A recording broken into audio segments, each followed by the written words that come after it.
Tony-winning actor and Emmy nominee Jonathan Pryce this year has received 2 Emmy nominations for his work on The Crown and Slow Horses, respectively.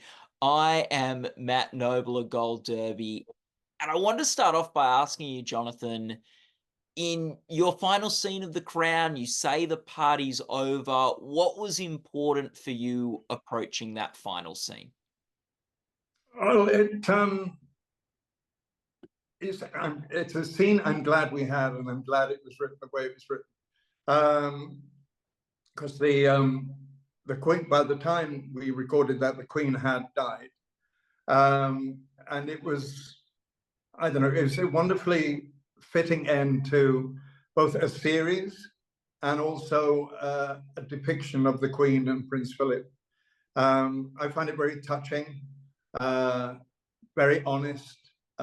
Philip, full of cynicism about what was to follow. He didn't have a lot of faith in the family that was coming after him, but he wasn't going to be worried because while mayhem was happening upstairs, they would be under the stone, buried together, and they'd be, very happy. Sleep, dearie, sleep. But it was. And it was also that we filmed it in York Minster, which is an incredibly beautiful cathedral, and the image I had anyway was also the image of the series. This huge, colossal building, and you narrow it down to 2 small figures, and that's how the series, all the years of the Crown and everything that happened narrowed down to 2 people who were, sort of bidding farewell to it. And that was great. I personally found it very touching. I know that my final take, as I said what I had to say, and walking away, there was quite a huge lump in my throat, because it was the last time I was going to speak as Philip, last time I was going to talk to Imelda as the character, and saying goodbye to all that was, but not in a sad way. In some ways, realizing that we and the Crown had done a good job. Yeah, there's a scene where it's interesting because Philip has been a character with a lot of frustrations in the show about the sort of limitations of his role and things like that. And there is a lot of cynicism in that final scene, but there seems to be a real joy and acceptance from him in it as well, which is a really nice. So how did you sort of bring that all together and present that sort of side of him? Well, I got to play him as an old man, and and I don't know if you noticed, I'm an old man, so there's you bring to his life experience all your life experience, and there's a quiet cynicism about when you get older, and it replaces that sort of aggressive ambition you might have once had, and why didn't I get the job? Why is so and so getting the job? And then the older you get, you're less. Well, you're less angry about it. I'm still as ambitious, otherwise I wouldn't keep doing it. But I'm ambitious to do as good a work as possible. And I did see something of myself in Philip. But you was, as an actor, I do anyway. Some people might say it's a fault, but I try to bring the character as close to me as I can. I find out things that we have in common. I know in the past I've said sometimes saying to my wife, I can't play this character, I'm nothing like him, and then she said, yes, but when you play him he'll be like you. So it's and I had a lot of sympathy for Philip, empathy for him, in his role within the royal family. And I was glad I got to play the older Philip, the wiser, calmer Philip, who could he could still be angry with his son, um, but he would be very kind and kind to his grandchildren and give them lots of advice and dispense wisdom. And I like playing that aspect of him. And I think particularly in this final season, we see some lovely introspection from Philip that we may have not seen earlier in the portrayal in this series. So there's the chess game with Will, where he reflects on not, maybe not asking for forgiveness enough with his son. And we see even at the end, like just even his final line where he's like sort of like a little bit cheekily, but asking the Queen to say one for him, say a little prayer for him on his way out. Yeah. And I think that's such a lovely side of Philip to show, because so much of the monarchy that we see is about hiding flaws and presenting perfection. And I Yeah. think real strength to seeing these characters a little bit more vulnerable and introspective. So how did you approach those scenes where he was reflecting more? Well, because I'd be nowhere without Peter Morgan's script. Yeah. So it was embodying Peter's ideas about Philip. He'd season 5, you saw him, out horse carriage driving, having a relationship with Penny, and being very much, this is what I want to happen, and regretting and giving voice to things that hadn't happened in his life. And as you say, when in series 6, he's moved on, he's older, he's wiser, and he's no wiser. He has a chance to show his wisdom, shall we say. And he's always been wise, I should imagine. And it was, as I said, I'm glad I got the chance to portray him, but that's in two aspects of his life.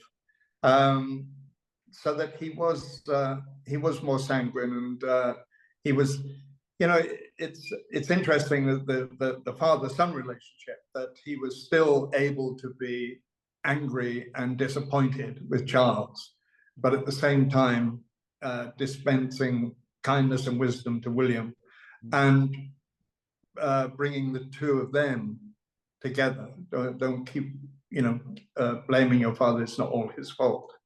And while doing that, also realizing that he made mistakes with Charles.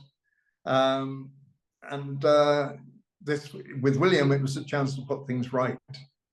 And you saw, after Philip had died, and there was lots of documentaries and things. One I really liked was talking to members of the royal family about him. And he was being talked about not as a royal figure, but as a grandfather and a father.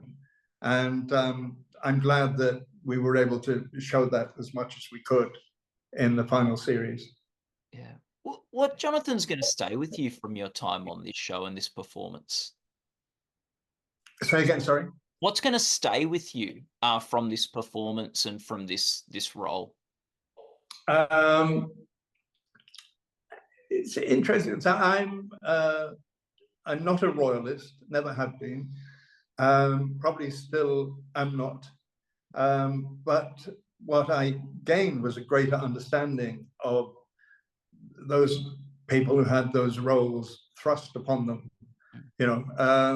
They didn't ask to be constantly in the public gaze, but that what they did and what they did in public, they did well. And I think I just learned a greater empathy for them, certainly for Philip, because I knew growing up, I first saw Philip in 1953 when I watched the coronation. I was 6, and we were one of the first families to have a television in our street. And so he's been a part of my life, all my life, virtually. But I'd hardly ever heard him speak. I wasn't interested when he did speak. I didn't. So I didn't really know what he sounded like. I didn't know what his interests were. so it was great to discover all that about him. As an actor, did you learn anything, or yeah, did you learn anything from this role as an actor and about your craft? Yeah, well, it's not just from this role, but as you develop as a, the older you get, you realize there are some things that you can take for granted. I don't know what they are at the moment. I'm taking for granted, but no, you develop skills and ease. Especially with playing. It could be daunting playing such a public figure that everyone in Britain or around the world has a view or an idea about him. But you realize that you've matured as an actor when you don't let that get to you, and you play him as honestly and as truthfully as possible. And I felt, this is not my first rodeo, as they say, with Pope Francis. Yeah, huge responsibility, but I was much more in sympathy with Francis, not his religion, but his politics. And it helped that, I looked a bit like him. I was wishing I was offered the role of the Warren Beatty life story, but that was not to be. It was to be Pope Francis. But there you go. I've had great good fortune to play both those men. And I've learned something from both of them. Yeah. And he got an Oscar nomination for the Pope, and now an Emmy nomination for the Prince. So that's pretty special. Yeah. But talking about award success, it was so exciting this year that Slow Horses has really broken into the Emmys in a big way. It's in the Best Drama Series race, and you picked up a guest actor nomination for a role you've been playing for 3 seasons. What did that mean to you with your nomination, but also the show being accepted by the Emmys? Well, I'm thrilled for the show because you feel as if you've been in it from the beginning and the birth of the show, and it's a slow burn. It really is. It was one of Apple's first shows. I kept meeting people who said, "What are you doing now?" I said, "Slow Horses." "Oh, what's that?" It's on Apple." "Oh, I don't have Apple." And I said, "Well, get it." And now more and more people, the people you meet, are incredibly enthusiastic about it. People who see it, and that's a delight because I love doing it. The scripts are wonderful. I know every actor says this, but everyone's wonderful. But I can tell you films where people aren't wonderful. But in Slow Horses, it's a joy being. It's another grandfather role, but being Jack Lowden's grandfather is a joy. The scenes we have together, there's a lot of seriousness and a lot of focus to them. But when we finish the scene, occasionally the director leaves the camera running, and we do a bit of we improvise stuff that is at times quite outrageous, what we say to each other, whatever. But I think it's great. I think Gary Oldman's character is totally original. No, it's such an original show. It's great to do. What's one of the most outrageous things you've said when the cameras kept rolling, Jonathan? Oh, I can't remember now, but it's. No, you're going to say you couldn't repeat it. No. That's good. And like in the, I won't give spoilers for Slow Horses, but that final, in the final episode of the season, which is the episode you've submitted, you talk about sort of seeing there's a discussion with you and him about seeing the complete picture of things and stuff, and like. What, like, for a show where things are revealed and it is this slow burn for you, what was special about this particular character in terms of the big picture of who he is? Well, I think his appearances are quite spare. He's not there on screen all the time. People talk about him all the time, and the audience think about him a lot because they know he has a history, and he doesn't talk about his history. With his grandson anyway, the bad things he did when he was first desk at MI5 and all that stuff. So you're playing a man who has a secret. And that's as an actor, it's a very good thing to hold. You know, you're holding things back. You're not revealing everything about yourselves. And however you react to something, you know that maybe sometimes it's a lie. And that's good as an actor. I mean, that I always, nearly always, if the character is good enough, I have secrets that the character doesn't reveal to the other actors and doesn't reveal to the director. And I know that occasionally if I've made the mistake of saying, I'm thinking about this in this scene, and the directors liked it, or whatever, and then I thought, oh, I can't do it now because I've given my secret away. But yeah, it was one of the things about you know, playing Pope Francis, discovering that with the image that the public had was him smiling when he was made Pope, smiling and waving on the balcony. And prior to making the film, I was in Buenos Aires with a priest who'd worked with Francis. And he said, when we saw him on the balcony, we didn't recognize him. And I said, why? He said, because he was smiling. And he never smiled when he was in Buenos Aires, when he was that bishop and the archbishop. And they knew him as the man who never smiled. So I had the impulse then to create a reason why Francis didn't smile in Argentina and he smiled on the balcony. So, you know, he was carrying something all the time, which he could then let go, you know, be free with on the balcony, should we say. What's it like to get, like, you've gotten award nominations before. What's it like when you get nominated for 2 roles on the same day? It was interesting because we had some friends staying with us, and I hadn't told them that the nominations were going to be announced. But I had my phone at lunchtime on the table, and I saw the phone lit up, and I quietly said, "Oh, I've been nominated. Great." And they went, "Oh, it's great." "Oh, I've been nominated twice." So it was all very calm. And then I couldn't stop smiling. It was nice. It's very nice. Oh, yeah. Well, Jonathan, when did you decide you wanted to act? Like, when did you decide that was? Last week. Well, I thought I can make a living at this. Yeah. When I got the nominations, I thought this is a good way to go now.